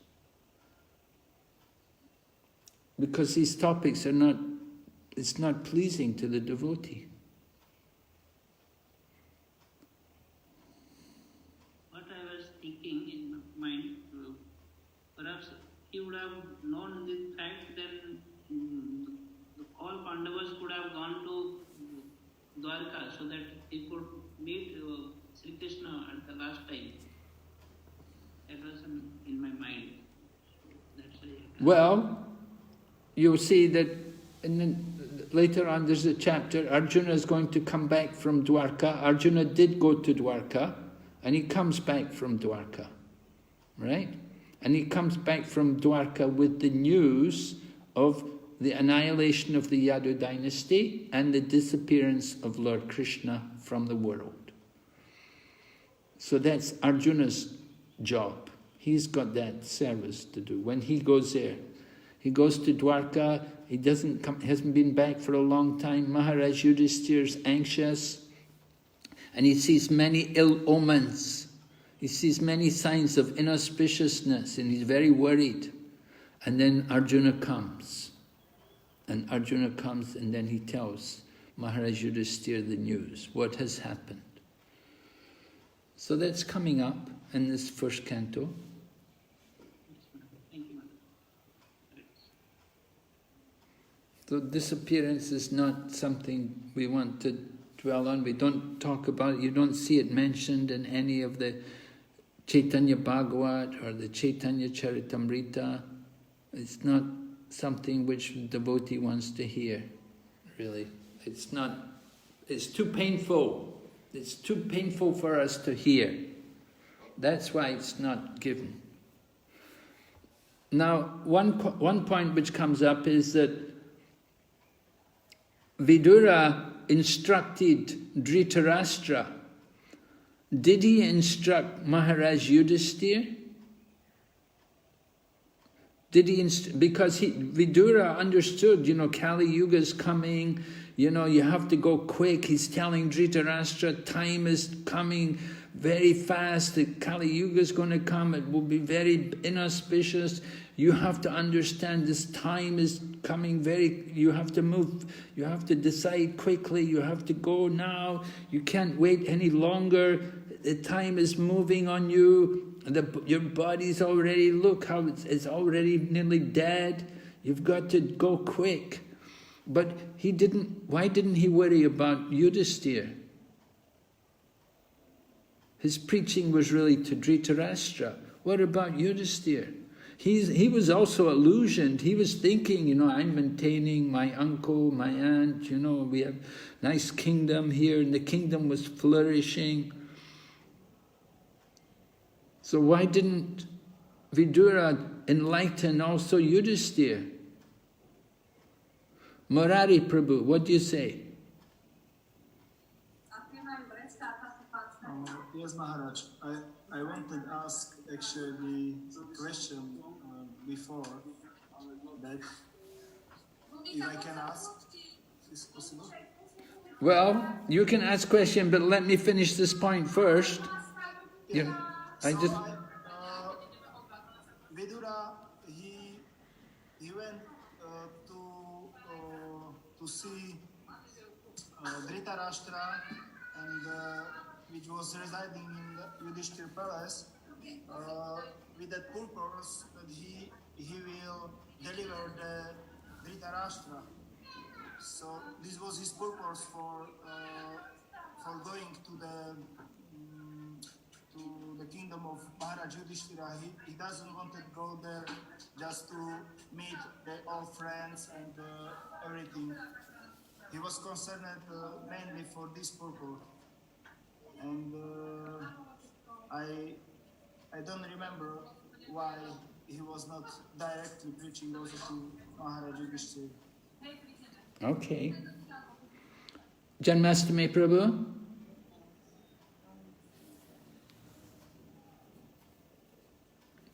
Or maybe Chandrika Mataji, you have your hand up. Chandrika? I'm sorry, I was muted. Should I go ahead or? Okay, go ahead, Janmastami, yeah, go ahead. He understood that Maharaja Yudhishthira was qualified to be able to deal with the situation on his own because of his level of pure devotion. Yeah, that's right. That Maharaj, he could understand Maharaj Yudhishthira can deal with it on his own. He's pure devotee. Any illusion he's in, it's not going to last for very long. And he will quickly adjust and it did happen, of course, when news came of the annihilation of the Yadu dynasty and the departure of Lord Krishna. Then, the minute he gave up the throne, he put Parikshit on the throne, and they all left. The Pandavas left for the Himalayas. So you had a question, Murari Prabhu? Yes, Maharaj. I wanted to ask about how we can, we in our situation, see that point when Krishna call us to leave the home or go for the great purpose. And the second part of the question will be what can prepare us for this point. How do we know when's the proper time to leave home? Yeah, yes. Well, you have to consult with your spiritual authorities. You take guidance from spiritual authority. You should be guided by sadhu, shastra and guru. As we said, after 50, you have to prepare. As you get older, you get over 50. What age are you now? 40. Okay, so you've got time. Not so much. You've got some time to get ready. You have to be preparing, but you have to be thinking that in the future, I want to, in the future, I have to detach myself from family life. And it may mean, going to another place. It may mean going to live in the temple. It may mean some adjustment. And you're living. Vanaprastha, you can still stay at home, of course. You can still be, but you give up material responsibilities and you become more absorbed in spiritual practice. Just simply reading and chanting and worshipping the deity. Wife can be there. Wife can be there serving and assisting. Not that you have to give up the wife, but you can still be there, she can still be there, but your focus of attention is on spiritual subject matter. Your focus is on hearing and chanting and worshipping the deity, and maybe also doing preaching work, being active. If you're a preacher, then it's very good. You take up more preaching activities, and also becoming like a spiritual teacher and giving guidance to people. This very important work. We need many Viduras, right? Just like Vidura came back to be an Acharya, to Dritarastra, to guide him. So we need many Viduras. So you have to prepare you take on more and more of this kind of responsibility. Young people, people junior to you and who you have some relationship with, you guide them, you give them instruction, and they develop trust in you and have faith in you. So you can give them great benefit. But it shouldn't be abrupt. It shouldn't be, like somebody, I had a row with my wife, I'm going to take sannyas. That's not on. Oh, my children are too much trouble, I'm going to leave home. That's not the idea.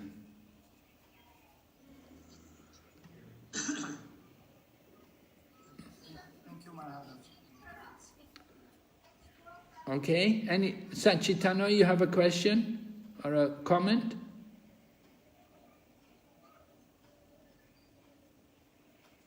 No answer. Chandrika Maharaji? Any Krishna Maharaj. I have one question. Yes? Why we do celebrate Srila Prabhupada's disappearance day if it's very sad? Yes, we do celebrate the disappearance of the acharyas, some of the acharyas, right. But generally, the disappearance of the Lord, the Supreme Lord, we don't celebrate. We don't celebrate the day Krishna left this world or the day Lord Chaitanya disappeared from the world. We don't observe these dates. But we do for the acharyas, Bhaktisiddhanta Saraswati, Bhaktivinoda, we do celebrate their appearance, yes, and disappearance. Their disappearance, yeah, it's glorious because they're going back to Godhead.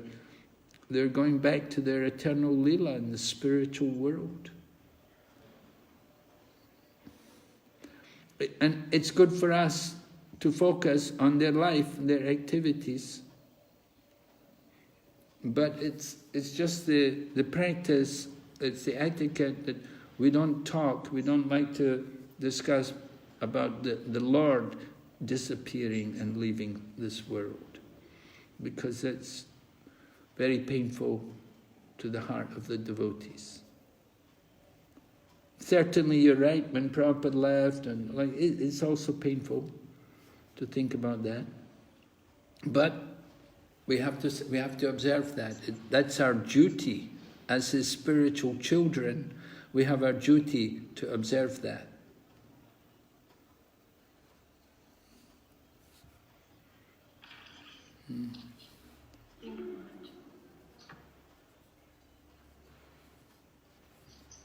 All right, any other questions? Yes, Janmastami Prabhu? I was once having a conversation with a prominent sannyasi in our movement, and he was married, but had no children for quite a few years.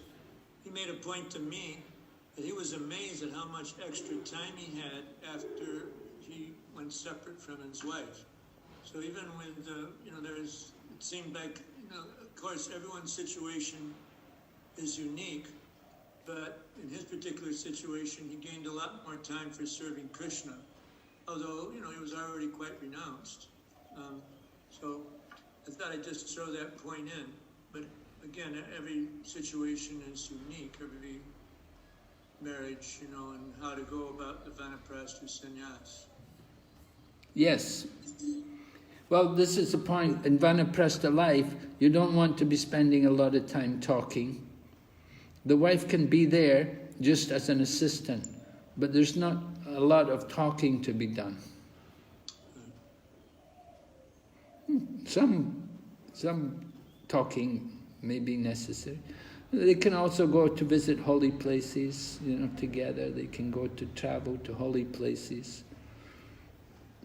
It seems also that you know, it's such an important part of the formula for spiritual advancement that we should be rendering service. We hear and chant, but then we also, I guess, by helping new devotees, that's one service that senior devotees can offer and please the Lord in that way. Yeah, very important service. As our movement grows, more and more people need to take on this responsibility. More and more people come and they really want that guidance. They really value it. It means so much to them. It can make the difference to who stays in Krishna consciousness and how long they stay. I know His Holiness Bhakti Vigyan Goswami described about how in Russia they did a survey, they calculated the average lifespan of a devotee in Russia, I think, is about 8 years. Right? It's not very long. You know, it's such a shame. People come and they stay for some time and then go away and drift away, give up Krishna consciousness.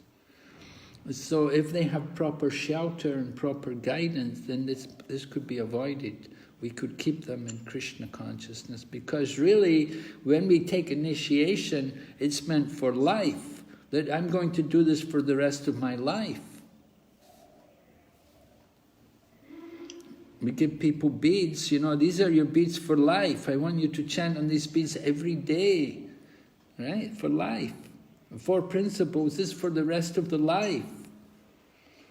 So we want to convince people of these things. Take the initiation bond, and if they follow for the rest of their life, then certainly Krishna will be very pleased and can deliver them back to Godhead. My sense is that if the, you know, with the propagation of Shastra courses, many devotees now have Bhakti Shastri and going on with Bhakti Vaibhava, that this is going to reduce the attrition rate tremendously.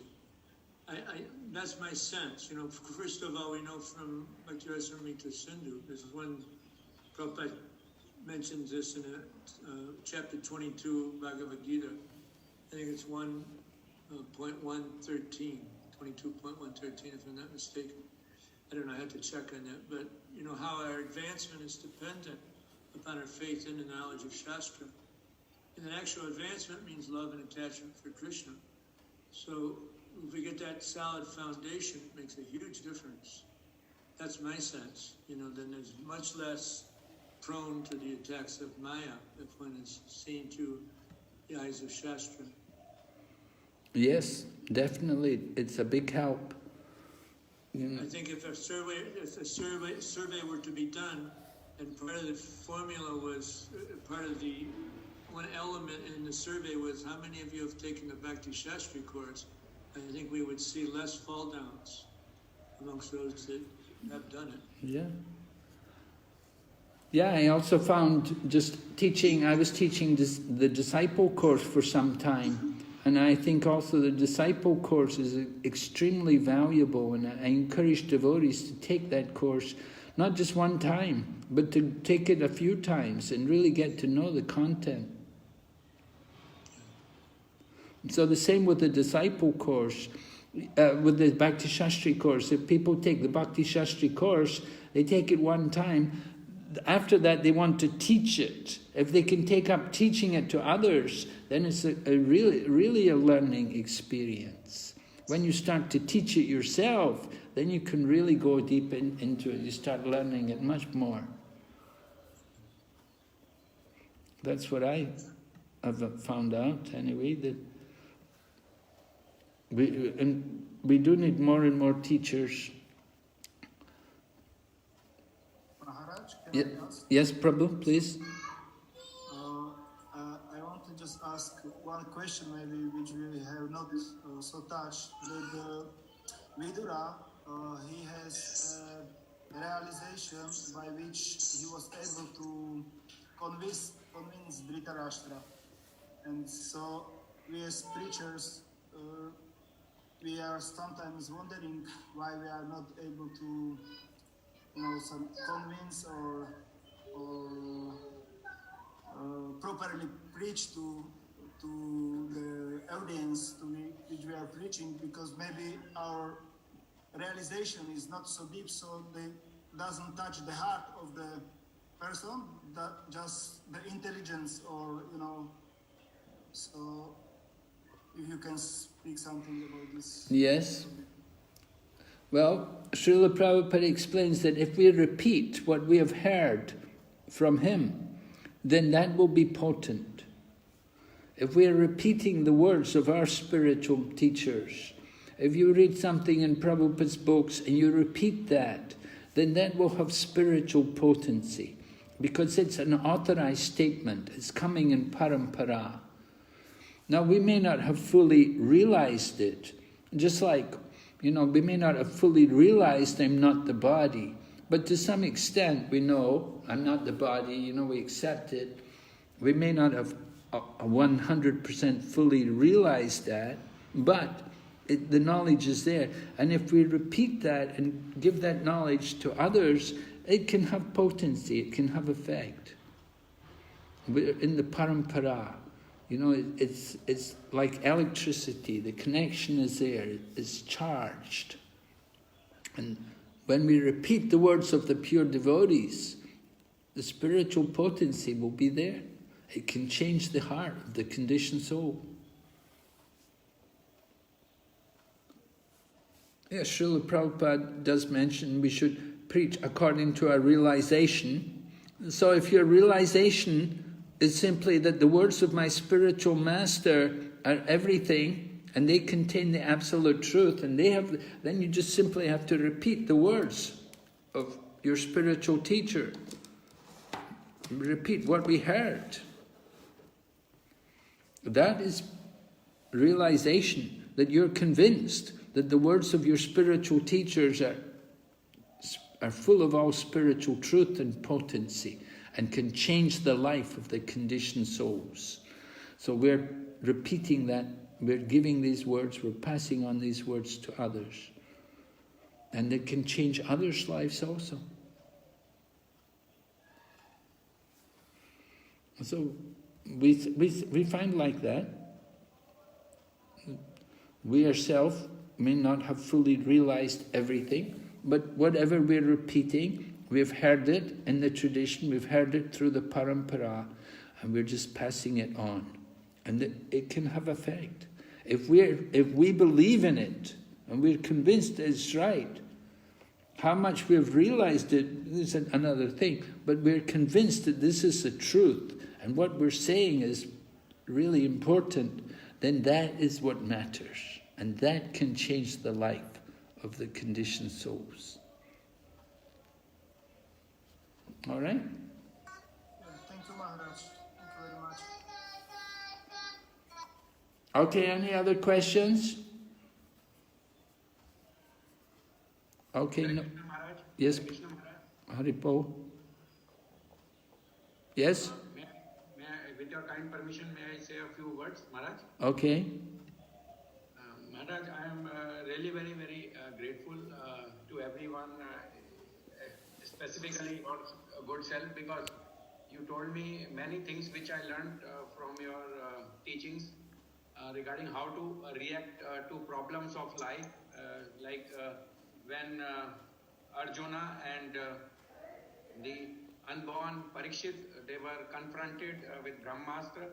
So you gave me very good example of chanting Hare Krishna, because in life every day I keep on facing problems, and second, you equipped me and prepared me in the best possible way to take up the final examination, the most difficult and most not thought of the final and most important examination.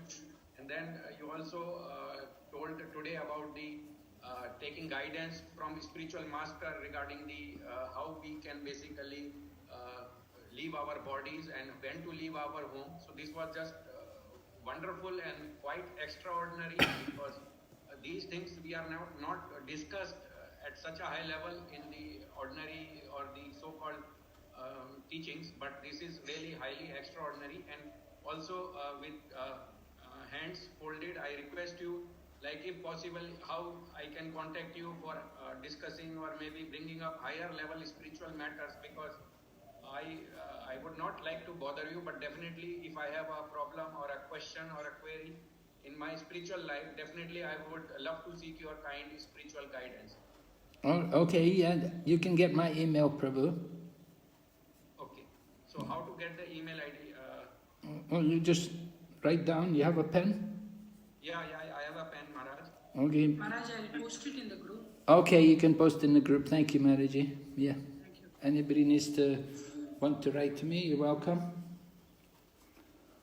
So I am so very grateful to you, Maharaj. It was wonderful attending your sessions, and all the words which were coming in the lecture form, they were just ecstatic, and it was giving a feeling of immense peace and satisfaction and happiness. So I am mentally, I offer my humble obeisances to you, Maharaj. Oh, thank you very much, Prabhu. You're very kind. And thank you for giving me the opportunity to participate in this study of Srimad Bhagavatam. It was very important for me. It's very helpful for me also to refresh my memory, to go over this again. So I wish you all good luck with your study of the Bhakti Vaibhava and hope to see you again in the future.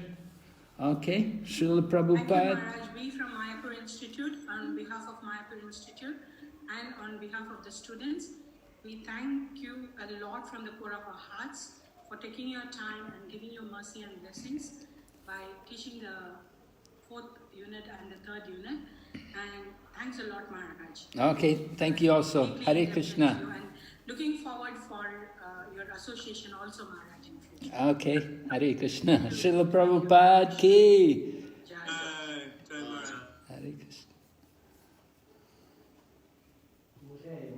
Okay. Tintin, Jeshua.